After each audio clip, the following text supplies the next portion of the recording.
नमस्कार, hornbill TV देख रहे हैं आप। मैं हूं आपके साथ विशाल गर्ग और इस वक्त की बड़ी खबर का रुख करेंगे। कांग्रेस की केदारनाथ प्रतिष्ठा यात्रा का दूसरा चरण आज भैरव मंदिर में किया जाएगा समापन। सीतापुर से केदारनाथ के लिए यात्रा हुई आरंभ। 13 सितंबर को केदारनाथ में जलाभिषेक के साथ यात्रा का होगा समापन। आपदा के चलते कांग्रेस को स्थगित करनी पड़ी थी ये यात्रा। तो ये बड़ी खबर आपको बता रहे हैं, जहां पर आज से दूसरा चरण शुरू हो गया है केदारनाथ यात्रा के लिए और कांग्रेस के बड़े दिग्गज आज यात्रा में शामिल होने जा रहे हैं। 13 सितंबर को केदारनाथ में जलाभिषेक के साथ यात्रा का समापन भी किया जाएगा। तो ये बड़ी खबर आपको बता रहे हैं, जहां पर केदारनाथ प्रतिष्ठा यात्रा का दूसरा चरण आज से शुरू हो गया है कांग्रेस का, और इस दौरान कई दिग्गज नेता भी यात्रा में शामिल होंगे। केदारनाथ की प्रतिष्ठा यात्रा का ये दूसरा चरण है। इससे पहले भी ये यात्रा शुरू हुई थी, लेकिन आपदा के चलते इसको स्थगित किया गया था, जिसके बाद एक बार फिर से यात्रा की शुरुआत की गई है और इस दौरान कई दिग्गज इस यात्रा में शामिल होंगे।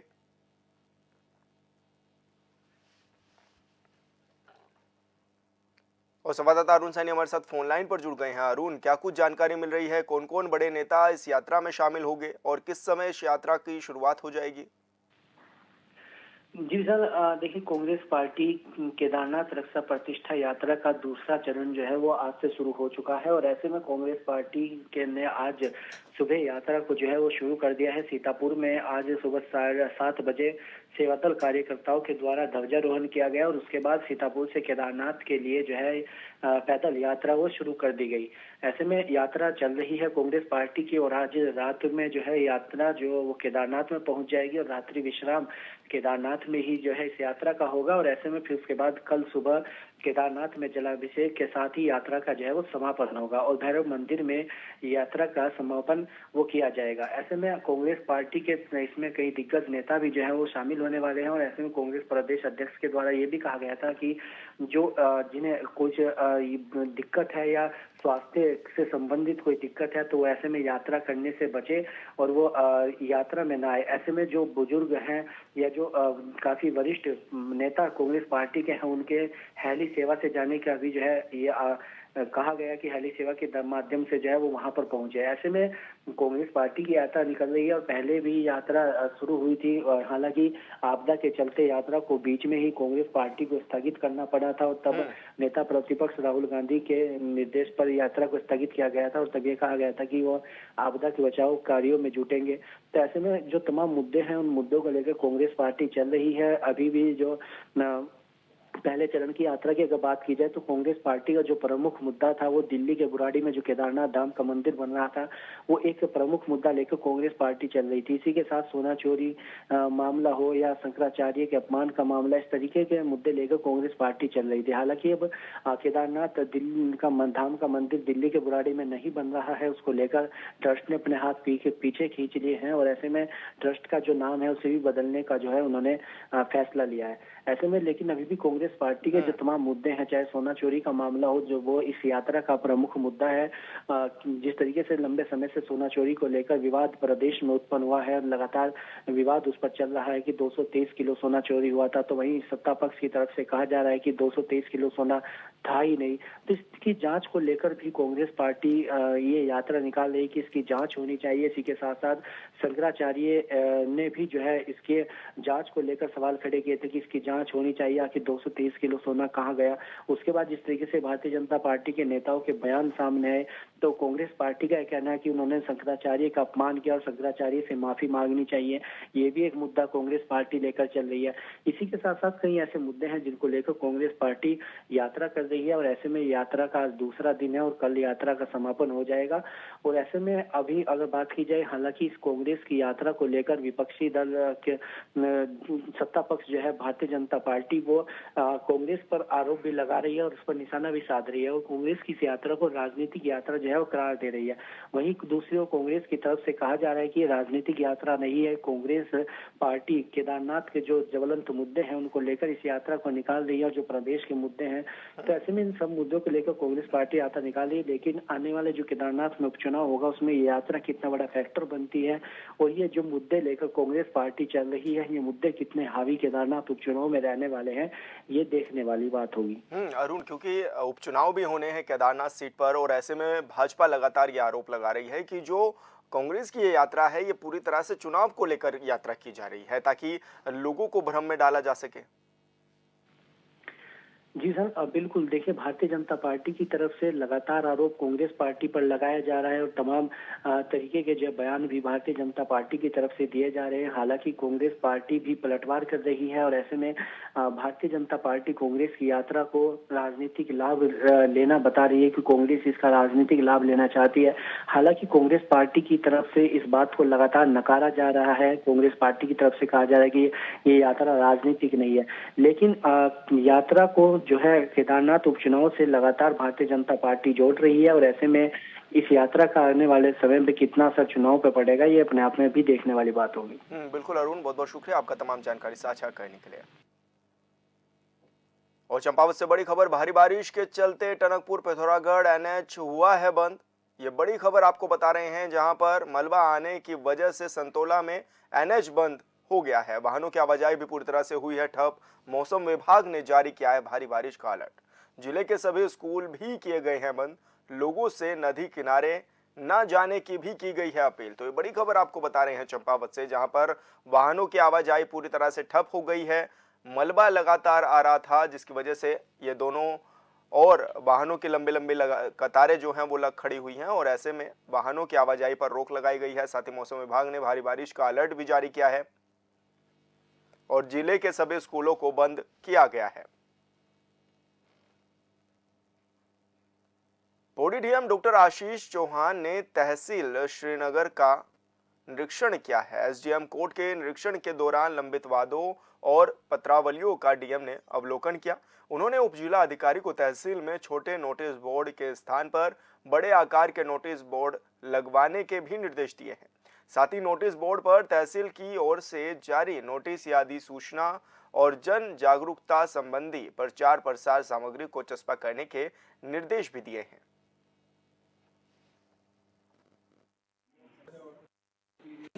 माननीय आयुक्त महोदय के निर्देशों के क्रम में हम लोगों के तहसील के निरीक्षण जो कि एक महत्वपूर्ण भाग होता है जिलाधिकारी के कार्य का, तो उसी क्रम में तहसीलों का निरीक्षण किया जा रहा है और श्रीनगर तहसील में स्पेशली पेशकार के लेवल पे और कुछ अन्य पटलों को जब देखा गया तो एक दो पर्टिकुलर फाइल्स में कमियाँ पेशकार के स्तर पे भी पाई गई और जेए लेवल पे भी काफ़ी जिसे कहा जा सकता है जो लापरवाही दृष्टिगत हो रही है उस पर्टिकुलर पटल पे, तो इस संबंध में जो भी डिसिप्लिनरी एक्शन है इंस्पेक्शन होगा। हरिद्वार में महामंडलेश्वर स्वामी प्रबोधानंद गिरी जूना अखाड़े ने दक्षिण काली मंदिर के महंत कैलाशानंद और हरिद्वार प्रशासन पर आरोप लगाए हैं। उन्होंने कहा है कि उनकी हत्या की साजिश रची जा रही है, जिसमें हरिद्वार प्रशासन के कुछ बड़े अधिकारी और महंत भी शामिल हैं। प्रबोधानंद गिरी ने कुछ पत्रकारों पर भी गुटबाजी में शामिल होने का आरोप लगाया है।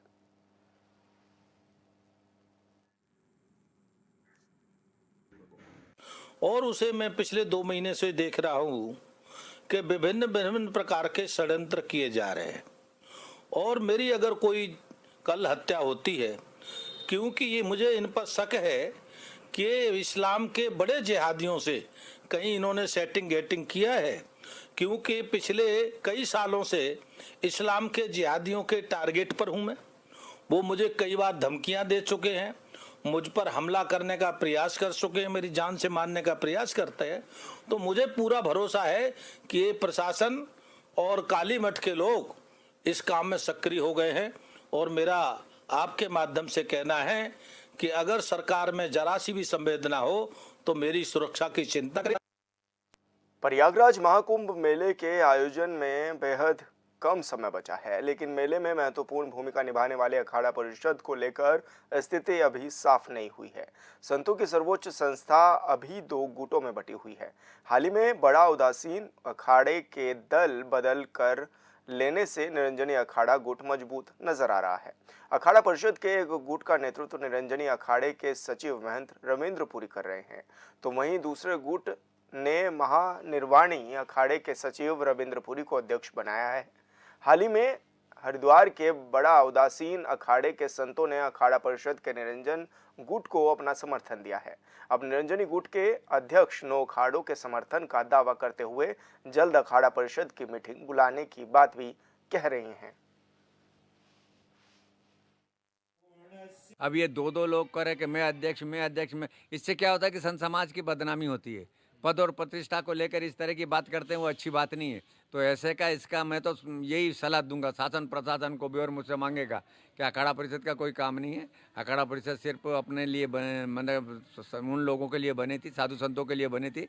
साधु संतों का काम तो करते नहीं है, तो इसलिए इसको भंग करके अपनी अपनी परिषद बने और अपने अपने संप्रदाय के लोगों को वो अपनी अपनी सुविधा दिलवाए, इसी में हित है। सभी चुनाव में खड़े होते हैं और जब किसी पक्ष को जब जीत हो जाती है फिर सब एक हो जाते हैं। तो अभी हमारा जो बड़ा अखाड़ा है उन्होंने मुझे समर्थन दिया है। इसके साथ मैं आपको कहना चाहूँगा, मेरे साथ इसमें 9 अखाड़े हैं और हम सभी अखाड़े एक हैं। 13 के 13 अखाड़े हम एक हो जाएंगे, बहुत जल्दी एक हो जाएंगे और सब मिल करके जो हमारा दिव्य और भव्य कुंभ की कल्पना है। उत्तराखंड राज्य गठन के 24 वर्ष होने वाले हैं। इन 24 सालों में उत्तराखंड वासियों की जिंदगी में क्या बदलाव आया, इसे लेकर कई सवाल हैं। राज्य में कभी बीजेपी तो कभी कांग्रेस की सरकार रही है। कांग्रेस जब सत्ता में थी तो बीजेपी वाले आरोप लगाते थे और अब जब बीजेपी 2017 से ही सत्ता में बैठी है तो कांग्रेस वाले आरोप लगा रहे हैं। सियासत में आरोपों की राजनीति कोई नई बात नहीं है, लेकिन अगर सरकार दावा करे और उन दावों के विपरीत जब तस्वीर मीडिया की सुर्खियां बनने लगती हैं तो फिर सवाल उठते हैं। राज्य के पूर्व सीएम और कांग्रेस पार्टी के वरिष्ठ नेता हरीश रावत ने देहरादून में प्रेस कॉन्फ्रेंस कर धामी सरकार की नीतियों पर सवाल उठाया तो कई गंभीर आरोप भी लगाए हैं। भाजपा के प्रादुर्भाव का सबसे बड़ा असर यदि देखना है तो सिंचाई विभाग गायब है, केवल सिंचाई मंत्री की पगड़ी दिखाई देती है। पीडब्ल्यूडी अस्त होने की तरफ है।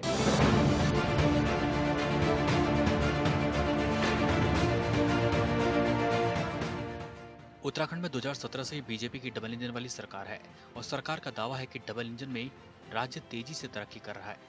सत्ताधारी बीजेपी दावा तो करती है, लेकिन समय समय पर दावों पर सवाल उठते रहते हैं। एक बार फिर राज्य के पूर्व मुख्यमंत्री और कांग्रेस पार्टी के वरिष्ठ नेता हरीश रावत ने सवाल उठाए हैं। हरीश रावत का कहना है कि देहरादून समेत राज्य के कई पर्वतीय जिलों में ग्रामीण सड़कों की स्थिति ठीक नहीं है। सड़कें आज पूरी तरीके से बदहाल हैं।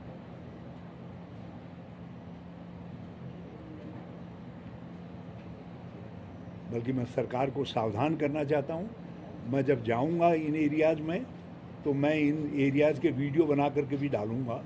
मैं इनको सावधान करना चाहता हूं कि इनको रिपेयर करो। अकेले देहरादून ही नहीं है, सब जगह जो है बिल्कुल roads, the system of PWD has totally collapsed in Uttarakhand. पिछले कुछ वर्षों के अंदर राज्य का सबसे पुराना सम्मानित विभाग पीडब्ल्यूडी और इरिगेशन तो बिल्कुल वैनिश कर गया, ख़त्म हो गया। इरिगेशन तो चर्चा में ही नहीं। जिस तरीके से गड्ढे में सड़कें हैं या सड़क में कैसी क्वालिटी है कि 1 महीने पहले मैं उस सड़क में रोलर चलते हुए देखता हूँ। आज टेक्नोलॉजी इतनी एडवांस है, मटेरियल टेक्नोलॉजी भी इतनी एडवांस है कि आप जो है वहाँ 1 महीने बाद पहली बारिश आती है और पहली बारिश के अंदर ही सड़क का सारा सरफेस धुल जा रहा है। What is this? क्या हो रहा है?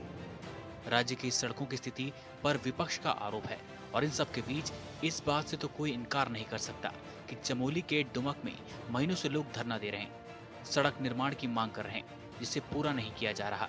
जबकि लोकसभा चुनाव में डुमक के ग्रामीणों ने वोट बहिष्कार तक कर दिया था और चुनाव के बाद सीएम पुष्कर सिंह धामी ने अधिकारियों को आदेश भी दिए, बावजूद अब तक सड़क नहीं बनी। ऐसे में अगर राज्य के पूर्व सीएम हरीश रावत सवाल उठा रहे हैं तो इस पर विचार करने की जरूरत है। जल जीवन मिशन के नाम पर पूरे उत्तराखंड के गांवों को खोद डाला गया है। गांव के गांव खोद डाले गए हैं। मतलब नल में पानी नहीं है, नल में पानी नहीं आया है। अरे बढ़ जी आओ, नल में पानी नहीं है, नल में पानी नहीं है, नल में पानी नहीं आया जल जीवन मिशन के अंदर। मगर गांव के अंदर गड्ढे ज़रूर आगे जल मिशन के नाम पर, ये मेरी तरफ से लिख दीजिएगा। मैं चुनौती दे करके कह रहा हूँ, किसी जगह चले जाइए, आप देहरादून के ग्रामीण अंचल में चले जाइए, आप जो है हरिद्वार के चले जाइए, आप उत्तरकाशी के चले जाइए, गांव के अंदर पूरे रास्ते खोद डाले गए हैं, जल जीवन मिशन के अंदर सब वो कर दिया है। तो मैं इस भ्रष्टाचार की पोथी भी तैयार करूंगा इस भ्रमण के दौरान। ये मैं हरीश रावत का दावा है कि राजधानी देहरादून समेत राज्य के कई जिलों में जल जीवन मिशन के तहत सिर्फ गड्ढे खोदे गए। मिशन के तहत नल में जल नहीं आया। इस बार गर्मी के समय में देहरादून के बाहरी इलाके समेत राज्य के कई जिलों में पेयजल समस्या की खबरें मीडिया की सुर्खियां बनी है। सरकार का दावा तो यह है कि गांव-गांव मिशन के तहत पेयजल की व्यवस्था की गई है, लेकिन सरकार के दावों पर इस बार गर्मी में कई सवाल उठे हैं। कुछ जिलों में तो ऐसी खबरें सामने आई कि मिशन के तहत पाइप तो बिछाए गए, लेकिन ग्रामीणों के घरों तक पानी नहीं पहुंच पाया। कई गांव के ग्रामीणों ने तो यहां तक आरोप लगाया था कि योजना में धांधली हुई है। हंगामा भी हुआ, लेकिन कार्रवाई क्या हुई ये पता नहीं चला। मैंने दिसंबर के आखिरी सप्ताह में मैं उत्तराखंड के दूर दराज के क्षेत्रों में भ्रमण करूंगा एज एक्स चीफ मिनिस्टर। मैं दोनों चीज़ें देखना चाहता हूँ, विकास भी देखना चाहता हूँ, उसके साथ साथ हमारी जो आरक्षित सीटें हैं पर्वतीय अंचल में, हम आरक्षित सीटें हार रहे हैं। हार तो और जगह भी रहे, लेकिन और जगह चीज़ें, ये मेरा बैकलॉग है कि इनमें क्यों हारे। तो मैं ज़रा सा उन जगहों पर जाना चाहता हूँ।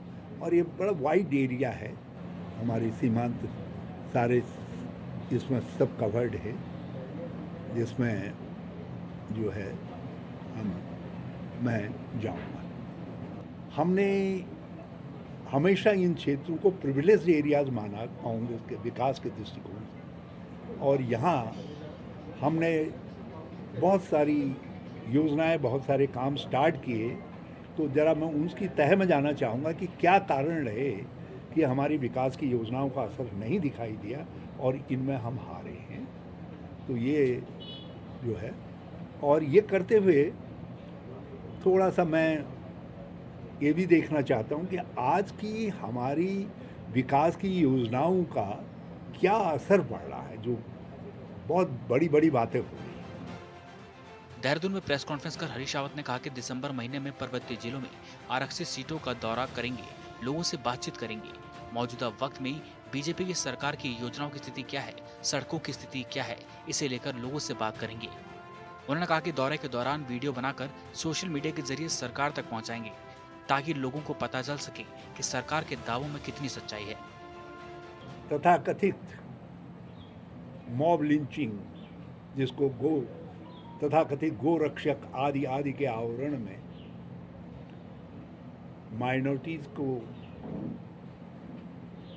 के लोगों को मारा जा रहा है।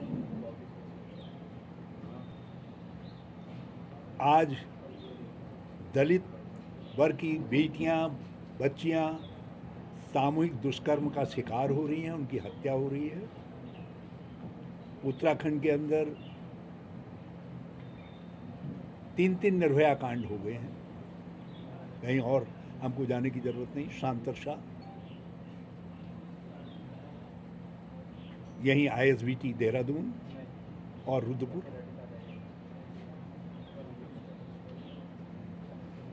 और पिछले 2-3 सालों के अंदर यदि आप दुष्कर्म के मामले देखेंगे तो 60% दुष्कर्म की शिकार दलित बेटियां हुई हैं, दलित बेटियां। और सरकारी सत्ता की घृणा का ये हिसाब है कि उनको जो इसके तहत इसके शिकार बच्चों को जो एक्ट के तहत आर्थिक मदद दी जानी चाहिए थी वो आर्थिक मदद भी नहीं दी गई। प्रेस कॉन्फ्रेंस में हरीश रावत यहीं नहीं रुके, उन्होंने सरकार पर आरोपों की झड़ी लगा दी। उन्होंने कहा कि शांत उत्तराखंड प्रदेश में 3 निर्भया कांड हो गए।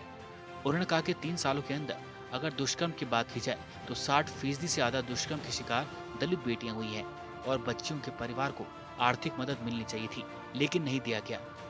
आरोपी के ज्यादातर मामलों में बीजेपी नेताओं के नाम सामने आए हैं।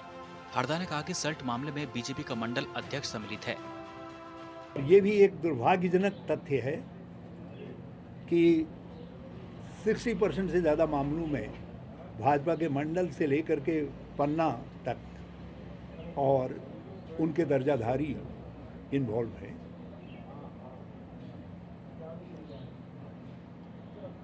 कलकत्ता में डॉक्टर के साथ बलात्कार होता है, उसकी हत्या होती है, निर्मम हत्या होती है, जिसको सुप्रीम कोर्ट ने निर्भया कहा है, निर्भया 2 ही समझ लीजिए। उसमें जो एक बात ज्वलंत सामने आई है वो है पोस्टमार्टम, कि पोस्टमार्टम डिले करवाया गया। और मेरा आरोप है कि सल्ट में जो जिस दुष्कर्म में भाजपा का मंडल अध्यक्ष इन्वॉल्व है, उससे लेकर के लालकुआ तक में सुविचारित तरीके से, सुनियोजित तरीके से सत्ता के प्रभाव में जो मेडिकल है वो विलंबित किया गया है ताकि साक्ष्य कमजोर पड़ जाए और कोर्ट में मामला न टिके। कुल मिलाकर यह है कि हरीश रावत ने बीजेपी सरकार की कार्यशैली को सवालों के घेरे में खड़ा कर दिया है। हरीश रावत ने जो आरोप लगाए हैं उसमें कुछ बड़ी गंभीर आरोप हैं। हरीश रावत कहते हैं कि दुष्कर्म या महिला अपराध से जुड़े मामलों में बीजेपी के नेताओं की भूमिका है और सरकार अपने नेताओं को बचाने में जुटी है। इधर हरीश रावत के आरोपों पर बीजेपी के प्रवक्ता का कहना है कि बीजेपी हर मोर्चे पर सफल काम कर रही है। धाकड़ धामी के नेतृत्व में बीजेपी की सरकार बेहतर काम कर रही है। देखिए, हरदा जो हारदा के नाम से विख्यात हैं, ये जितने भी मुद्दों की बात कर रहे हैं, देखिए भारतीय जनता पार्टी तो हर मुद्दे पर अपना कार्य कर रही है और बहुत बेहतरी से कर रही है। हरीश रावत जी का फैलाया हुआ है ये रायता है जिसमें ये सारी चीज़ें, ये लोग ना तो खुद का इनका विज़न था और अब जब हमारी धामी सरकार धाकड़ होकर सभी निर्णयों को ले रही है तो इन्हें तकलीफ हो रही है। तो इनको अपनी गिरेबान में झांक कर देखना चाहिए कि ये खुद कितने सक्षम थे और अभी भी हैं, क्योंकि जिस प्रकार से ये सारी चीज़ों का जो यहाँ पे प्रेस कॉन्फ्रेंस के माध्यम से लोगों को बताने की कोशिश कर रहे हैं, हमने हर जगह पे सख्ती से कार्य किया है, सख्ती से निर्णय लिए हैं और इम्प्लीमेंटेशन भारतीय जनता पार्टी करवा रही है। कांग्रेस पार्टी में तो कभी भी ऐसे एग्जाम्पल नहीं है और इनके तो जो शीर्ष नेतृत्व के आप हाल देखिए कि किस प्रकार से वो विदेशों तक में भारत का अपमान करने में, भारत के मुद्दों को, इतने संवेदनशील मुद्दों को वो दूसरे देशों में जाके डिस्कस कर रहे हैं। मैं तो कहूँगी कि राहुल गांधी को भी शर्म आनी चाहिए और इनको भी शर्म आनी चाहिए कि किस प्रकार के ये लोग हैं, अपने देश के नहीं हुए तो ये किसके होंगे। पूर्व सीएम हरीश रावत के आरोपों की राजनीति है, लेकिन राज्य गठन के 24 वर्ष बाद भी यह कहने में कोई परेशानी नहीं कि राज्य में कई इलाकों में आज भी लोगों को मूलभूत सुविधाएं तक नहीं मिल रही और इन सब के बीच किसी एक सरकार को जिम्मेदार ठहराना भी गलत होगा, क्योंकि राज्य बनने के बाद से कभी कांग्रेस तो कभी बीजेपी की सरकार रही है। Bureau report, hornbill TV.